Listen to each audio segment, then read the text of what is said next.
નમસ્કાર. મને આજે એટલો બધો આનંદ થાય છે ગુર્જરવાણીમાં આજે આપની સાથે વાત કરતા, કારણ કે મારી નાટ્ય સફરની જે શરૂઆત થઈ વર્ષો પહેલાં, એમાં ગુર્જરવાણીનો ફાધર દેવાસિયાનો અને ફાધર રપાઈનો ઘણો બધો હાથ છે. ગુર્જરવાણીની અંદર આપની સાથે જે વાત કરવાની છે એમાં મારે મારા નાટ્ય સફરની વાત, અને ખાસ કરીને નાટ્ય સફર કરતાં એક કલાકાર જ્યારે નાટ્ય કલાની અંદર રંગાય તો એની સફરની અંદર કેવી રીતે એનું ડેવલપમેન્ટ થાય છે, અને એમાં આપણે બધા કોમ્યુનિટી સર્વિસીસ મીડિયાઝ એ કેટલો બધો મહત્ત્વનો ભાગ ભજવે છે એનું જીવતું જાગતું ઉદાહરણ હું પોતે છું, કે જે મને અનુભવ થયો છે મારા સક્સેસમાં, અને જેને કારણે ઘણી બધી નેશનલ ઇન્ટરનેશનલ કોમ્પિટિશન્સ અને ફેસ્ટિવલ્સની અંદર મને એવોર્ડ્સ અને રેકગ્નિશન મળ્યું છે. એના માટે આ કોમ્યુનિટી સર્વિસીસ, ગુર્જરવાણી અને આ બધું કામ કરતી સંસ્થાઓનો ઘણો બધો હાથ છે. તો એની થોડીક વાત આપણે કરીએ. નાટકની મારી શરૂઆત લગભગ 1970થી શરૂ થઈ, અને તે વખતે વડોદરાની અંદર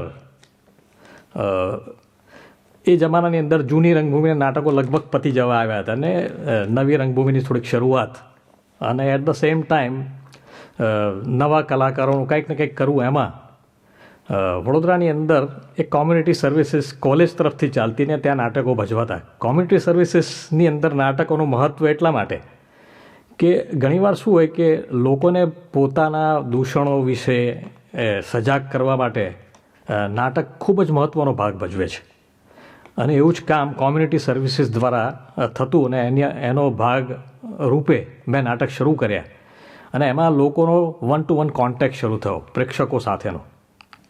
અને એનો બીજો એક અભિગમ લોકો સુધી આ વાત પહોંચાડવા માટે, એમને જગાડવા માટે, ઘણીવાર એમને પોતાને ખબર ના હોય કે એમના પ્રોબ્લેમ શું છે, તો જુદી રીતે બહાર લાવવા માટે વડોદરાની અંદર જીવન દર્શન કરીને એક કેથોલિક શ્રાઇનની આપણી એક સંસ્થા છે, ત્યાં આગળ આવા કાર્યક્રમોની ઓડિયો વિઝ્યુઅલ પ્રોગ્રામની શરૂઆત થઈ. અને એની અંદર હું અને મારા કલાકારો અમે જઈ અને જુદા જુદા ઓડિયો વિઝ્યુઅલ પ્રોગ્રામ્સ બનાવતા, જેમાં લોકોના દારૂબંધી વિશેના જ્ઞાન વિશે, ઘણીવાર શોષણ થતા ગામડાઓની અંદર ખેડૂતોના શોષણમાં, પછી ખોટી રીતે દેવાની અંદર ખેડૂતોને ફસાવી દેવામાં આવતા, આ બધી જનજાગૃતિના કામો અને એને માટેના ઓડિયો વિઝ્યુઅલ શોઝ જે તૈયાર થયા, એમાં એક મારું ડેવલપમેન્ટ લખાણમાં પણ થયું, એની ભજવણીમાં પણ થયું. કારણ કે એમાં ઓડિયો વિઝ્યુઅલની અંદર એક વસ્તુ શું થઈ જાય છે કે સ્ટેજ ઉપર ભજવીએ ત્યારે આપણે પોતે હાજર હોઈએ, લોકો તમને જોઈ શકતા હોય, તમારા એક્સપ્રેશન માણી શકતા હોય. જ્યારે ઓડિયો વિઝ્યુઅલની અંદર તમને જોયા વગર સાંભળીને એ જ વસ્તુ ઊભી કરવાની, એટલે એ વધારે ડિફિકલ્ટ હોય. એટલે ઓડિયો વિઝ્યુઅલની અંદર ત્યારે આપણા અવાજની કેળવણી સુંદર થાય, અને એ સુંદર કામ લગભગ 10થી 12 વર્ષ અમે જીવન દર્શનની અંદર ફતેહગંજમાં જે કર્યું ને, એની અંદર ઘણો બધો મારા પોતાની અંદર જે ડેવલપમેન્ટ થયું વોકેબ્યુલરીનો, કે લોકોની સાથે, ઓડિયન્સ સાથે વાત કરવા માટે વાકછટાનો, એ એમાં મુખ્ય ભાગ રહ્યો. અને ત્યાર પછી અમે લોકોએ ધીરે ધીરે બીજા નાટકો, જુદી જુદી જાતના નાટકો ભજવવાના શરૂ કર્યા. પ્રાયોગિક રંગભૂમિની શરૂઆત કરી, અને 1985-86ની આજુબાજુ અમે વડોદરાની અંદર પ્રેક્ષક સભ્ય ફી સાથે વર્ષની અંદર 4 નાટકો ભજવાય એવા પ્રેક્ષકોની શરૂઆત. અત્યારે તો તમને ખબર છે, અમદાવાદ, વડોદરા, રાજકોટ, બધી જગ્યાએ કે નાટકો બતાવવા માટેની સંસ્થાઓ આવી રીતે મેમ્બરશિપની શરૂ થાય છે. પણ એની આમ જોવા જાઓ તો 1984-85થી શરૂઆત કરેલી અમે લોકોએ વડોદરાની અંદર, ને અમારી ફિક્સ ગાંધીનગર ગૃહમાં 1000 લોકોની મેમ્બરશિપ હતી, જેને અમે વર્ષમાં ફિક્સ ખાલી કોસ્ટ ટુ કોસ્ટ નાટકોની કોસ્ટ લઈને વર્ષમાં 4 સુંદર નાટકો બતાવતા હતા, 4 વેરાયટીવાળા. અને એ રીતે એટલું સુંદર ઓડિયન્સ ઊભું થયું, અને એ નાટકની કન્ટિન્યુટી. અને એ દરમિયાન અમે લોકોએ જુદી જુદી સંસ્થાઓમાં સિમલા, અલ્હાબાદ, નૈનીતાલ એ બધી કોમ્પિટિશનોમાં ભાગ લીધો. નાટકોનો ભવાઈઓ ભજવતા, ત્યાં આગળ ઇનામો લેતા થયા. પણ મેઇન વસ્તુ જે મારે જે અત્યારે કહેવાની છે તે કે અત્યારે લોકલ થિયેટરની જો વાત કરીએ કે જે લોકોને માટે અહીંના આર્ટિસ્ટોને એક પ્લેટફોર્મ મળે, એવું લોકલ થિયેટર વડોદરા, અમદાવાદમાં પણ ઘણું બધું ઓછું થઈ ગયું છે. જે એ જમાનામાં ભરપૂર હતું કે ગાંધીનગરની અંદર વર્ષમાં મુંબઈના નાટકો તે વખતે નવેમ્બર ડિસેમ્બરની આજુબાજુ જ આવતા અથવા ગણ્યા ગાંઠા વચ્ચે એકવાર આવતા, અને બાકીના 9-10 મહિના તો આપણા અમદાવાદ વડોદરાના પોતાના નાટકો જ બધી જગ્યાએ ભજવાતા. અમદાવાદની અંદર પ્રેમાભાઈ હોય, ટાગોર હોલ હોય, બધી જ જગ્યાએ આપણા લોકલ નાટકો ખૂબ જ ભજવાતા હતા. એમાં કલાકારોનો પણ ફાળો એટલો હતો, એટ ધ સેમ ટાઈમ પ્રેક્ષકોનો પણ ખૂબ જ ફાળો હતો. અને મારે અત્યારે જે ધ્યાન દોરવાનું છે આપણા અહીંના પ્રેક્ષકો પર, જેમ તમે લોકલ કલાકારોની વાત કરીએ છીએ એમ લોકલ પ્રેક્ષકો, આપણા છોકરાઓને આપણે જો પ્લેટફોર્મ નહીં આપીએ તો બીજું કોઈ બહારનું આવીને આપવાનું નથી. અને કલા એવી વસ્તુ છે કે કદાચ પહેલી વખતે તમે મને પરફોર્મ કરતા જુઓ તો હું એટલું સારું ન કરું, પણ મને તમે જો 5 વાર ચાન્સ આપો તો 5મી વખતે હું ખરેખર સુંદર કરીશ. કારણ કે આ પરફોર્મિંગ આર્ટ એવું છે કે પ્રેક્ટિકલ જો ન થાય ને ત્યાં સુધી એ માણસ ઘડાય જ નહીં. અને એ આપણા બાળકોને જો આગળ લાવવા હોય, છેક સુધી ઉપર પહોંચાડવા હોય, તો આપણે લોકલ પ્રેક્ષકોએ આ વસ્તુની ખૂબ જ જરૂર છે. એટલા માટે અમે લોકો, મારે ત્યાં ભજવા તો કોઈ પણ નાટકમાં આવે, હવે તો હું અત્યારે અમેરિકામાં છું, પણ અમારે ત્યાં બધા જ કેપ્શનની નીચે અમે લખાવીએ છીએ, culture cannot be imported, it should come from within. સંસ્કૃતિ બહારથી આયાત ન થાય, સંસ્કૃતિ આપણે અંદરથી એને ઉભારવી પડે. તો મારો એક આ ખાસ લોકોને કહેવાનું છે, પ્રેક્ષકોને ખાસ કહેવાનું છે કે આપણે ત્યાં ભજવાતું કંઈ પણ હોય, એમાં ભૂલો પણ હોઈ શકે, એનું કંઈ જરૂરી નથી કે મુંબઈના નાટકો પણ આપણે ત્યાં ભજવાતા હોય. ઘણીવાર અમુક નાટકો તો ત્યાં 50, 60, 70, 80 શો કરીને અહીંયા આવતા હોય, એટલે મંજાઈ ગયેલું નાટક હોય, બરાબર છે. એનો કદાચ પહેલો પ્રયોગ જુઓ અને 55મો પ્રયોગ જુઓ તો એ ડિફરન્સ તમને દેખાશે. એ જ વસ્તુ અહીંયા આગળ પણ છે કે અહીંના કલાકારને તમે નાટક ભજવવાની તક આપશો તો કદાચ 5મા, 6ઠા, 7મા પ્રયોગે તમને એ જ સુંદર કલાકાર તમને જોવા મળશે. એટલે આ એક મારો ખાસ અનુરોધ છે આપ સૌને. એટલે થિયેટર વસ્તુ આ છે. પછી એવી રીતે વડોદરાની અંદર લગભગ 2000 સુધીનું અમે આ થિયેટર કર્યું, અને એમાં પ્રેક્ષકોનો એટલો સુંદર સાથ હતો કે એક જમાનાની અંદર કે એક વર્ષની અંદર કે ડિસેમ્બરની અંદર મુંબઈથી આવતા 1 કે 2 નાટકના બોર્ડ ગાંધીનગર ગુરુ પર હોય અને અમારા 5 નાટકોના બોર્ડ ત્યાં આગળ હોય. એટલે આ વસ્તુ પણ ઊભી થયેલી છે અને થઈ શકે એમ છે. ઇટ ઇઝ પોસિબલ, પ્રોવાઇડેડ પ્રેક્ષકોનો પણ એટલો સાથ હોય અને કલાકારોએ પણ એટલા ધગસથી કન્ટિન્યુટી રાખવી પડે. આ બધામાં continuity is a main thing. તમે વર્ષમાં એક નાટક ભજવી લો ને કે હું નાટક કરું છું, દેટ્સ નોટ અ કન્ટિન્યુટી. તમારે કન્ટિન્યુઅસ કંઈક ને કંઈક કર્યા કરવું પડે, દેટ્સ અ કન્ટિન્યુટી. તો આગળ આવવામાં કોઈ વાંધો ના આવે. પછી ત્યારબાદ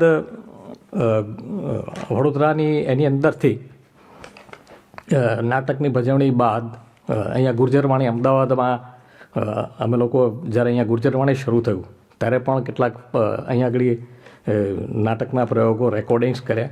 અને મેઇન વસ્તુ જે મેં એમ કહ્યું એમ કે કોમ્યુનિટી ડેવલપમેન્ટ માટે થિયેટરનો બહુ જ મોટો ફાળો છે. અને એમાં ગુર્જરવાણી જે કામ કરે છે એની અંદર અમે પણ ઘણા પ્રેમ લગ્ન અથવા લગ્ન સંબંધી જે એકબીજા પર વિશ્વાસ રાખવાની વાત છે એના સુંદર નાટ્ય પ્રયોગો અહીંયા રેકોર્ડ કરેલા છે. તો એ પણ કર્યા.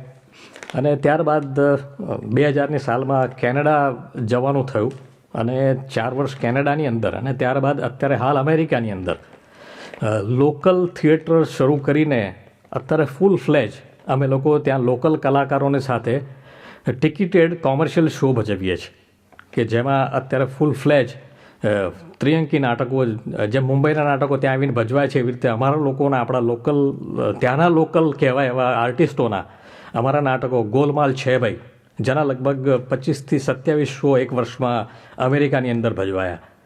ત્યારબાદ વૃદ્ધ દંપતીનું એક સુંદર નાટક સિનિયર્સને ધ્યાનમાં રાખીને જીવન સંધ્યા કરીને ભજવ્યું અમે લોકોએ, જેના પણ લગભગ 20થી ઉપર શો અમેરિકાની અંદર બધા જ સ્ટેટ્સની અંદર ને કેનેડામાં ભજવ્યા અમે.